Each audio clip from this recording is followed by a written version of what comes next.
आत्मा सनातन है, न इसका विकास होता है, न इसका कोई क्षय होता है। वो एक ही जैसे आत्मा रहता है।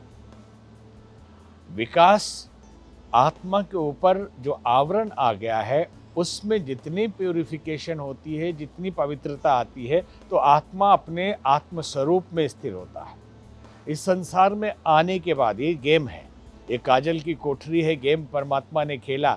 एक को हम बहुश्यामी, अपने से ही कई आत्मा बना दिए और वो भेज दिया। कुछ आत्माओं ने कहा हम गेम नहीं खेलेंगे, फिर आत्मस्वरूप में चले गए, और कुछ ने गेम स्वीकार कर लिया। तो इसमें 84 लाख दरवाजे लगाए इस हॉल में और काजल लगा दी, बोले कि टच होंगे तो पीछे चले जाएंगे। सांप सीढ़ी का खेल है, और अगर मास्टरमाइंड है तो सीधे गोटी फेंकिए और सीढ़ी पे चढ़िए और खटाखट बाहर निकल जाइए। निकलना हर आत्मा को इस गेम से बाहर है। इस 84 लाख के चक्कर से बाहर सबको निकलना है।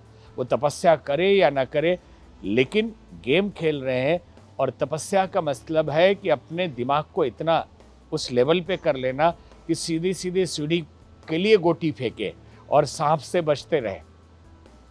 तो अगर आप टच हो जाते हैं तो पीछे भेज दिए जाते हैं, सांप के मुंह पे आ जाते हैं तो पीछे।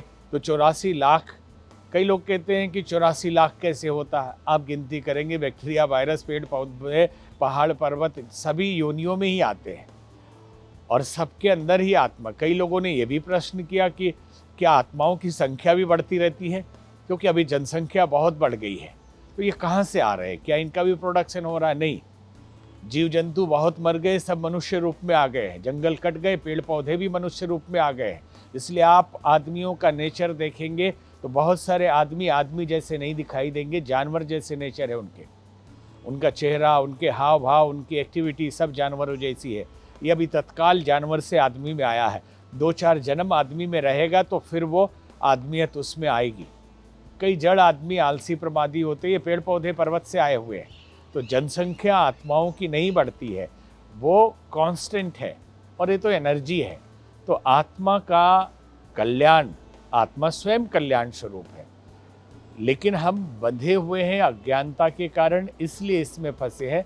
तो आत्मा का विकास नहीं होता। बोलने के लिए बोला जाता आत्म विकास, बाहरी चेतना का विकास होता है इस बात के लिए कि हम, जिसने अपने आप को शरीर मान लिया, पहले तो हम मान लेते हैं कि हम प्रोफेसर हैं, डॉक्टर हैं, इंजीनियर हैं, पत्रकार हैं, मंत्री जी, नेताजी या महात्मा, साधु, संत, भक्त ऐसे हैं। लेकिन ये सब भी हम नहीं हैं, और न माइंड है, न थॉट है, न बॉडी है। हम सच्चित आनंद स्वरूप चेतना है। वहाँ तक पहुँच जाएं, इसके लिए सारी तपस्या है कि हम संसार के इस आवरण को हटाकर अपने मूल स्वरूप में पहुँचे और जान लें कि हम कौन।